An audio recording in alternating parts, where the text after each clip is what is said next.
All right, Dream Media family, day 3 of wiring. My goal today is to finish up getting the rest of the wiring over. That way I can start installing gear. Let's go. Okay, now first things first today, we are going to be running from our Atmos top rear left speaker over to our Atmos mid and down to the Atmos front left speaker. And then what we're going to do is combine the front Atmos and drill through the framing at the top front of the wall and bring it down. We're gonna start back here and work our way all the way over. Let's do it. All right, so I'm gonna grab our handy dandy fish rods because this will plow straight through our insulation. Then I'm gonna grab speaker wire. We're using 14-2 Plenium all the way around, which is shielded, oxygen free. And I'm going to tape our wire to the fish rod. And whenever I get up in here, I'm gonna aim for that hole over here and then try to move the ladder over and grab the fish rod. So it's important that I line it up and try to fish it right towards the hole in front.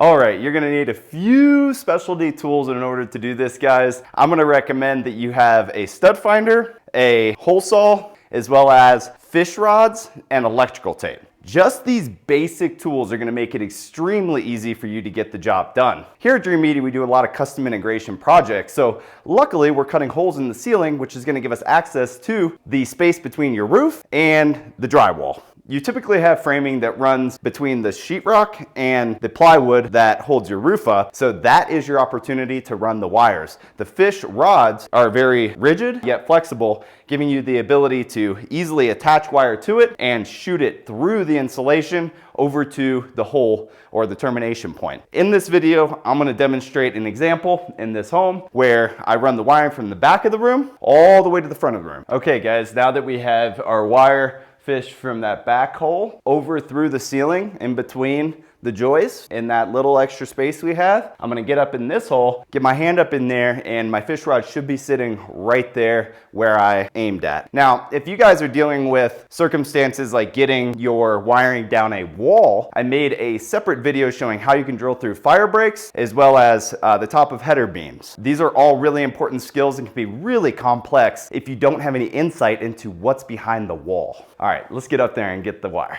All right, as you guys can see, the fish rod did get stuck up in there. So I'm gonna get my fish hook and grab that line.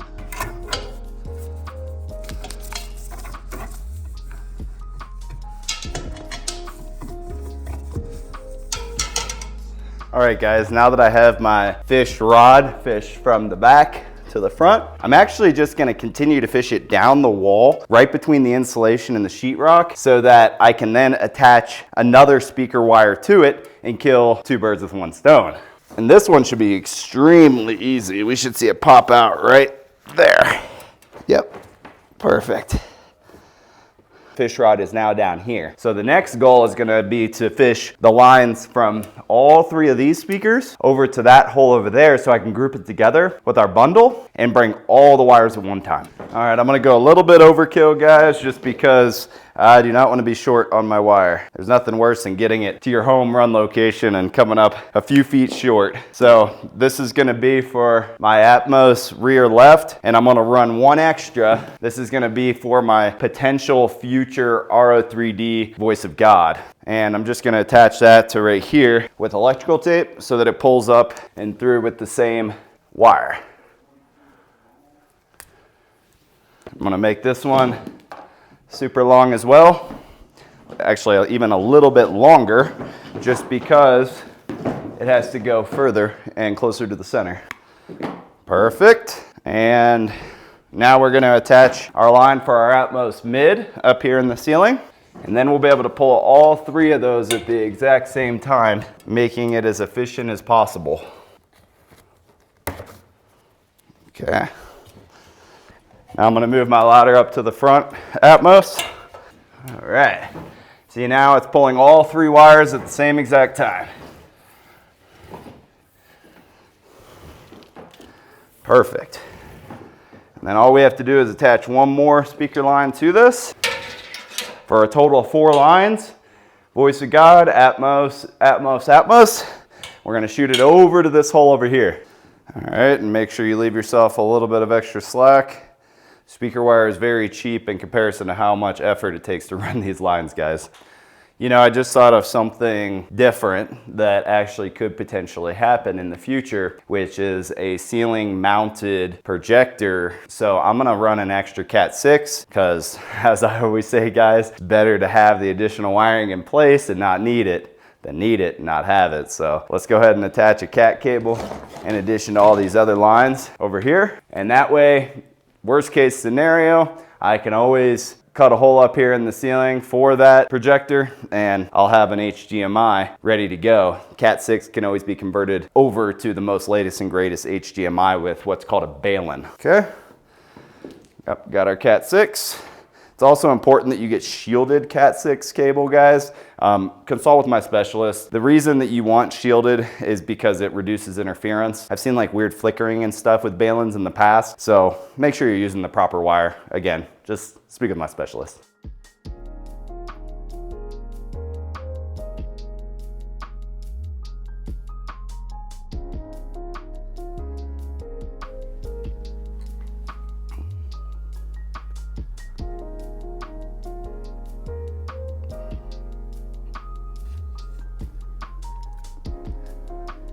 As you guys can see, 2 fish rods would come up a little bit short. So I'm gonna attach a 3rd fish rod. That way I can get all the way over to that hole with no issues. Gotta take my fish hook off and attach it to the other 2. So I'm actually getting a better vantage point, guys, from the upper hole. So I'm gonna fish this back and then I'm gonna fish it from that hole over to here just because there's a little bit more attic space as you saw in the previous frame.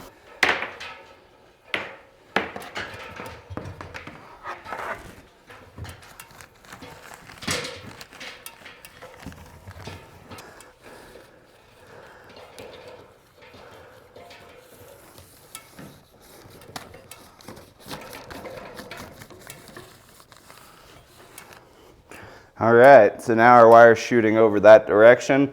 I'm gonna go over to that hole and grab it.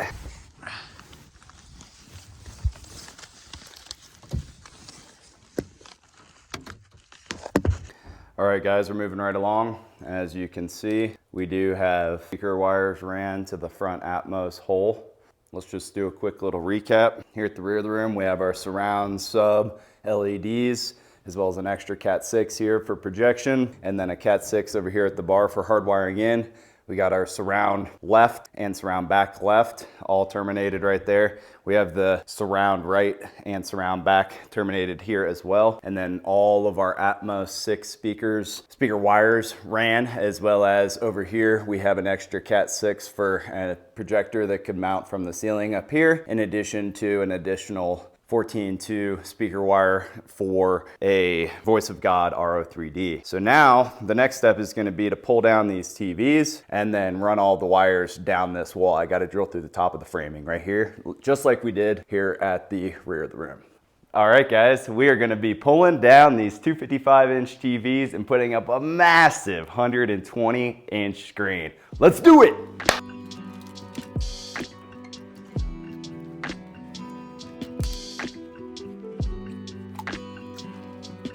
All right, now that we got the TVs pulled down, we are going to be removing the brackets and then cutting our hole to drill through our framing so that we can then get our wires down the wall.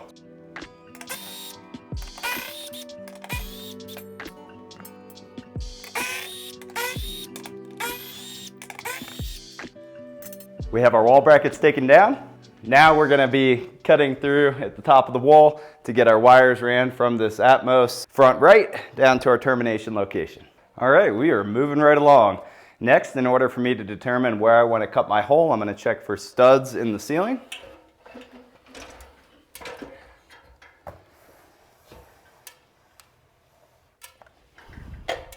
And as you guys have seen me through this entire process, I like to use electrical tape or just tape in general to mark out where my studs are or reference points for things rather than a pencil, because you can easily just pull it off whenever you're done, but it gives you a good idea of, you know, what's going on quickly. Kind of like this piece of tape on the wall here was my center point for the televisions and a center point for measuring out the projector and screen and all that stuff. So it looks like we have one stud right here, and then one stud right here, and I want everything to be hidden behind the entertainment console. So what I'm gonna do is I'm gonna cut a big hole right here because I want to get my hammer drill in there and drill down through the framing. I'm gonna move a moving blanket over here to catch most of the debris.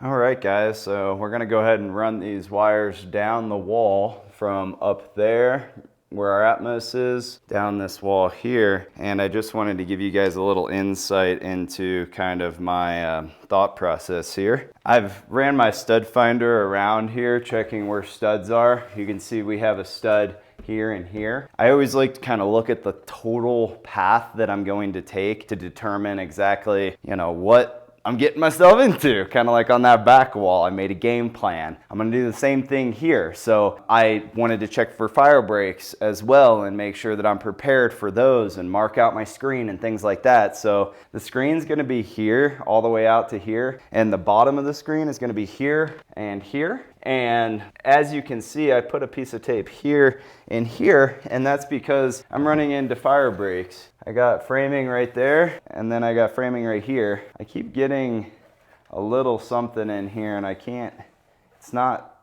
reliably hitting. So I'm thinking maybe that's plumbing or electrical or something like that. So I know I need to be careful in here. And potentially these could be plumbing or electrical as well. This here, because it's lining up with the other door frames, I'm pretty sure that's a fire break or framing for the house. So I'm gonna have to drill through this here as well as that up there minimum. But I know my screen is here and here, so I can hide those holes. So my goal is going to be to cut a hole here to start, drill through that framing, and check out what's inside the walls. Let's go.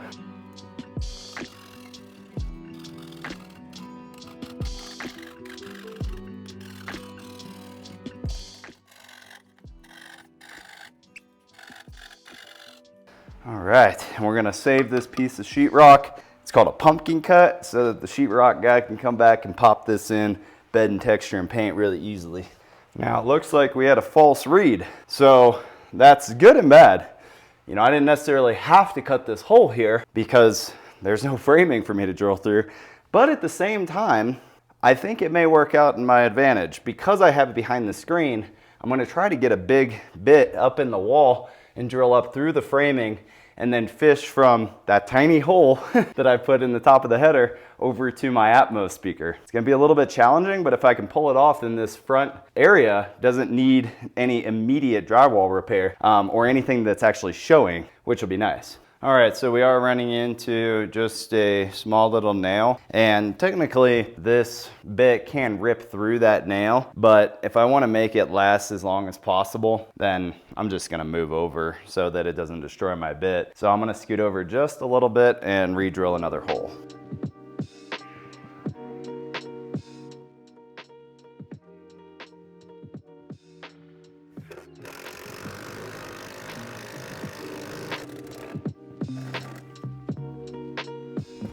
All right, and we are through.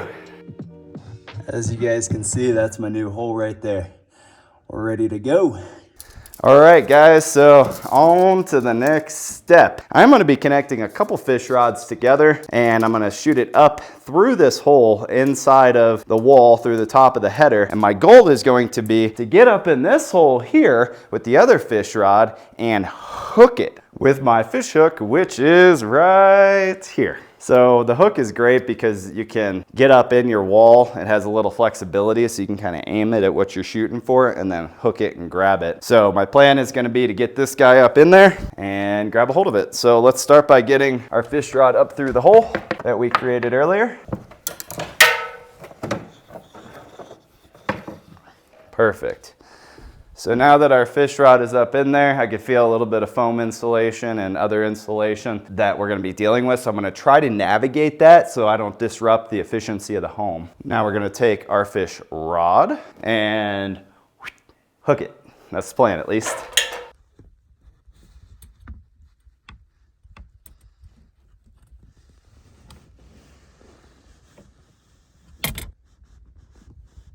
Wow. All right, I hope you guys appreciate that I got that on camera. That was not easy. All right, guys, now that we got that other fish rod hooked, I'm gonna pull it over to this hole so we can attach our bulk wire to it.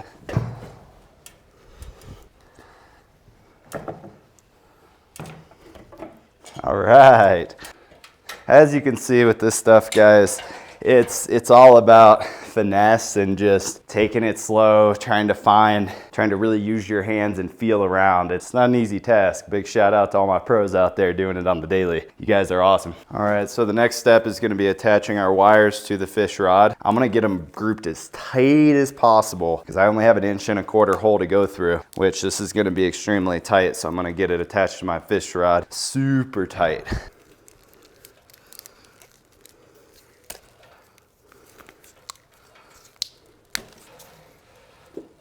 All right, and next we're gonna pull it down through this hole over here on the framing side.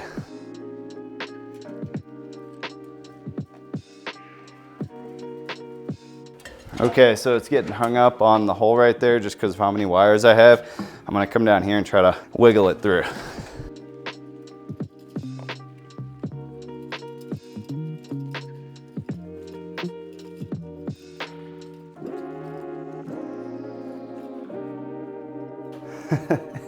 And that is how it's done, guys. So now we have our wiring from the front Atmos right down to our screen through that top header, which can be extremely challenging. So if you guys are able to pull off an install like this, give yourself a pat on the back. All right, guys, and once you do get all of your wiring through, always make sure to put back the insulation as close as possible to how you found it. This will just ensure that the efficiency of the home remains the same. So in this circumstance, I'm just gonna take my insulation and push it all the way back up.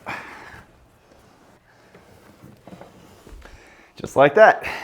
All right, and next, guys, we are going to drop our wires from up here down to the bottom. We just want to make sure our holes are at the same height all the way around. So I'm going to be marking this out. And we also need to check for studs, which we have a stud right here.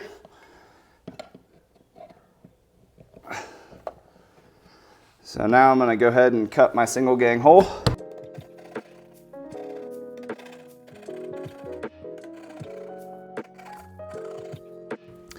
Always save your sheetrock. Now, there actually is some water lines right here. So if you guys were watching, when I was cutting that hole, I was kind of feeling something.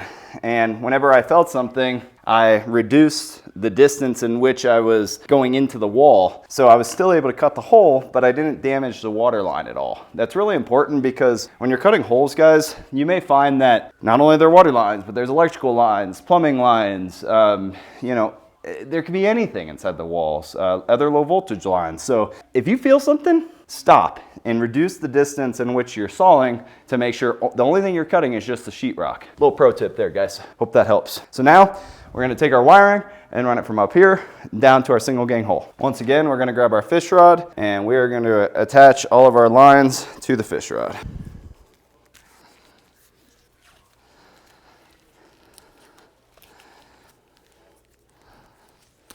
Okay, now we're gonna shoot our fish rod down the wall.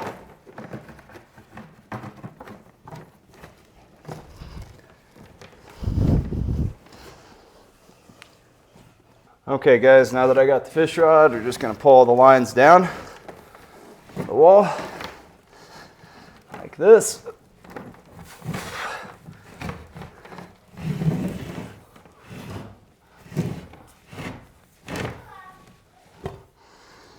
We want to pull out any additional slack in the line to pull on all the lines. And as you guys can see, look at how much extra I have. This is ideal. This is what you want to see because then you have plenty to work with. You can go anywhere in the cabinet and still have room to move, you know. Whenever you have super short lines coming out of the wall, it's difficult. This RGB line, we're gonna have a controller mounted here, so I'm not worried about that one. All the other ones, we got about 6 feet additional length. All right, well, we're almost there. This is one other thing I wanted to point out to you guys. See how I kind of funnel the wires to where they get smaller? I do this because whenever it's going through a hole, you know, it kind of gradually starts to slide through the hole. Like the example that I'm gonna use is this header up here. If I would have had a super big, thick entry point going from a fish rod to a thick, you know, 10 cable setup, that could be very hard for the line to actually go through because it would get caught up. So this is a little tip to help it slide through easier because it's gradually getting thicker. Hope that helps you guys. Wow, guys, this room is finally pre-wired. So we have all of our lines terminating here, going up to our front atmos right. Got all our lines in for our fronts, mids, and height atmos. Extra Cat 6 as well as additional speaker wire for RO3D Voice of God. We got surrounds and surround rears, subs as well in the rear of the room. You got RGB lighting, an extra Cat 6 for projector mounted to wall, extra Cat 6 for hardwiring my computer or whatever I want to hardwire over here at the desk area, bar area. And then we got an additional sub over here and 2 speaker lines, one for surround and one for surround back if I do want to do a full 7.4.6 Atmos system in the future. We are moving right along. Finally, the pre-wire is almost complete. There's one last thing that I want to knock out while I'm here messing with everything all itchy from the fiberglass is I'm going to cut a hole down here and relocate my cat cabling and pull up speaker wire as well as RGB lighting for the screen. RGB lighting is great. I mean, you don't necessarily have to turn the screen lights on, but it is a fun thing. I'll probably hook up a music app too so that, you know, the kids can have a dance party and whatnot up here. But we have 3 Cat 6 cables as well as a RG6 coax for cable satellite. So I'm gonna relocate these down here because all of the equipment is gonna sit in the entertainment console and I wanna make sure that everything's hardwired. These go back to the termination point in my rack downstairs in the basement. So you guys will have to stay tuned to the channel to see that whole video because I'm gonna show how to hook up my living room 5.1 system as well as the rest of the distributed audio system for the house to the AV rack, including networking and things like that. Probably gonna go over some smart devices as well, like the automated SI shades. It has a Troy system, tons of fun stuff. So a lot of cool content coming your way, guys. Let's go ahead and cut this hole and get these wires ran down, get the other wires ran up.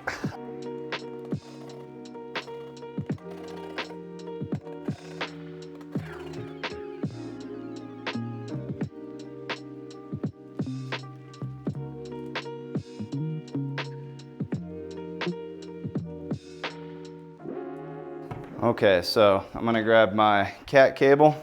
All right, guys, in this particular situation, I am going to be relocating cat cable as well as a coax cable down the wall and bringing wire for speakers up the wall because I want left, right, and center. So this is gonna be a little bit different than most situations, but it would still apply if you had like a TV mounted here and you wanted to relocate wiring from here to here. You would just do it backwards. So as you can see, I cut a hole down here at the bottom. If you didn't have a hole up here at the top and you wanted all your wires up here where the TV was, you would just cut your hole here instead of here and then just run your wires up through the wall. What you're gonna want is a fish rod. What I'm gonna be doing is starting with my 3 Cat 6 cables. So I'm gonna make them a little bit longer than necessary just because I like to have extra going into my cabinetry. So I'm gonna do 1, 2 cat cables and 3. So I got 3 cat cables. I'm gonna add in my RG6 cable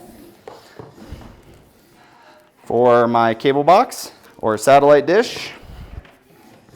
Okie dokie. And then last but not least, we're gonna add in our 2 speaker wires for our front, left, and right. And if you guys are gonna be doing it yourself, call and speak with our specialist. Or visit dreammediaav.com because we're gonna have HDMI cables, bulk wire, just like what you see me using here in our store available for purchase so that you guys can do it yourself or have it ready whenever our local pros show up. So now I have my 2 speaker wire, my coax, and my 3 Cat 6. I'm gonna be fishing these down the wall. So I'm gonna attach with electrical tape the wires to the fish rod like this.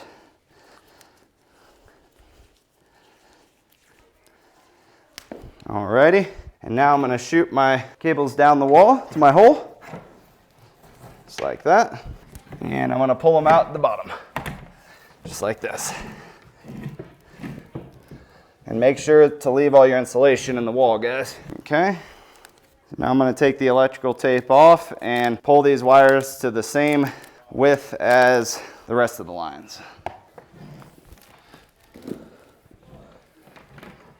Perfect. And then what I'm gonna do, guys, I'm gonna throw Keystone female adapters on my Cat 6 cables so that they extend straight down to here. And then I'll tip these with RJ45. And then the speaker lines are gonna go out to my 2 speakers over here. And the coax, I'm gonna put a little barrel connector on here and do a F compression connector.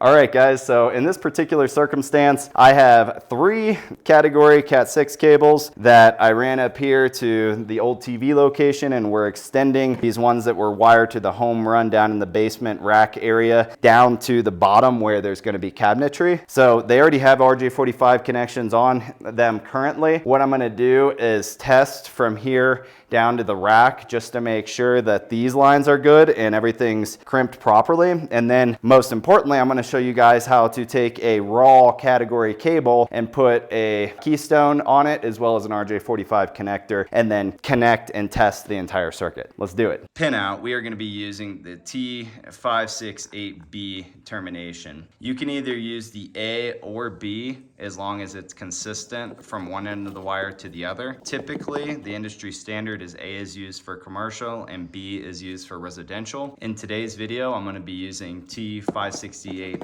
RJ45 pin out, and the termination sequence is as follows. We have white, orange, orange, white, green, blue, blue, white, green, brown, white, brown.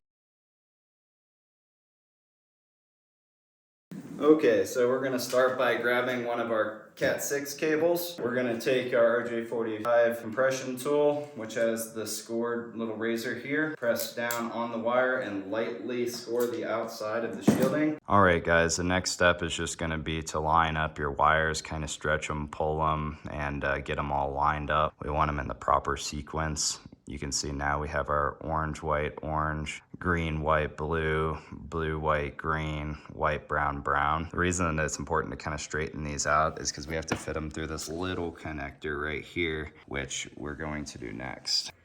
Next thing I like to do, and the reason I have the wire cutter, and well, you could actually do it right here as well. I like to take the lines once I get them straightened out and then cut them to the proper length where they're super straight.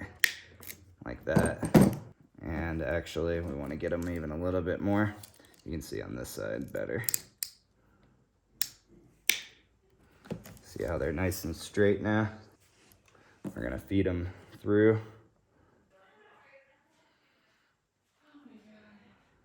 Okay, and then once you get your connections through the little black piece, you're gonna then make your connection here. And you want to make sure your shielding gets all the way up in there and all your wires are smashed all the way to the edge. So if your shielding isn't up in here whenever you compress it down, the wires have the potential to come out. So we're going to go ahead and push it in there and then compress. And then I will always take my hand and pull on it a little bit just to make sure that we're solid. All right, guys, this is a Cat 5, Cat 6 tester. It's really helpful. You can, has 2 ends. This one you can put on either, it doesn't really matter which end. You put this on one end and you put the other side on this end, and then it'll test the line whenever you hit the data button. This one's made by Klein Tools. You can pick this up at a Home Depot. Lowe's also sells some. Okay, so I'm gonna go ahead and test my connections. I have my tester here. I'm gonna turn it on. Next, I have my keystone. I got a little patch cable I'm gonna put into this end, and then I'm gonna take the other end here and I'm gonna plug it into my tester. And then I'm gonna hit the test button. And as you can see, it is passing. So that means that the keystone and the RJ45 were installed properly. All right, we're gonna start on our coax first. You're gonna open up your stripper and take it right to the edge like that, and then release and spin it. I do it like 3 times because mine's a little bit older.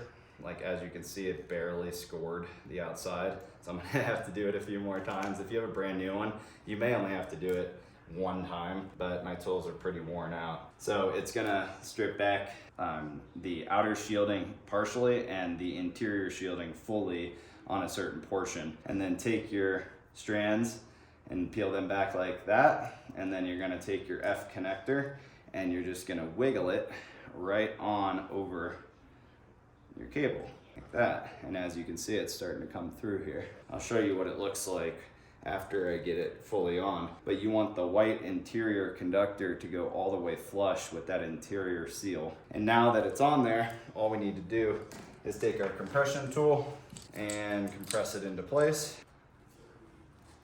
like that. So now you always want to verify that it's on there solid. You are good to go. So we're going to take our barrel connector, screw it onto one side. This is the same thing you would see like on a wall plate, guys. You want to make sure you get a high quality one so you don't lose quality through your connector. And you're going to screw the two together.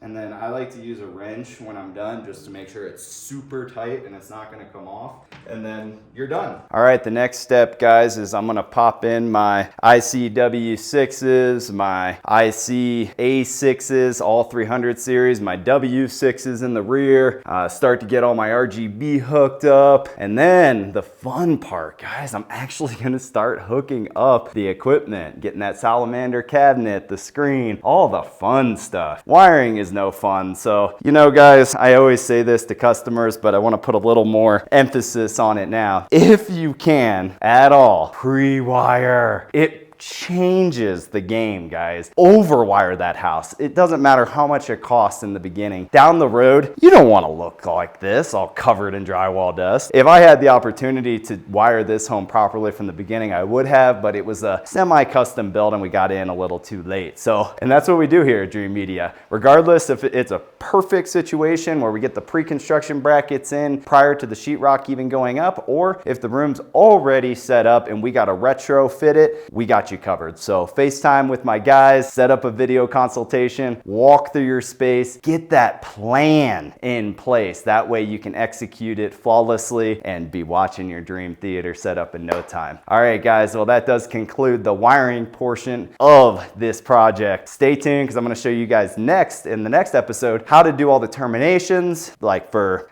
Cat 6, for RG6 coax. I'm going to put RCA tips on the end for subwoofers, how to hook up our speaker wires, how to do banana plugs, all that fun stuff, as well as actually installing these speakers. So stay tuned to the channel, guys. If you like the video, give me a big thumbs up and make sure to smash that subscribe button down below. Until next time, this is Zach with Dream Media Home Theater. Thank you for watching. Today, what we're gonna be doing is installing all of the speakers. So I'm gonna be popping in all the end ceilings, all the end walls, and getting the gear going, which is gonna be the exciting part. So let's get into it.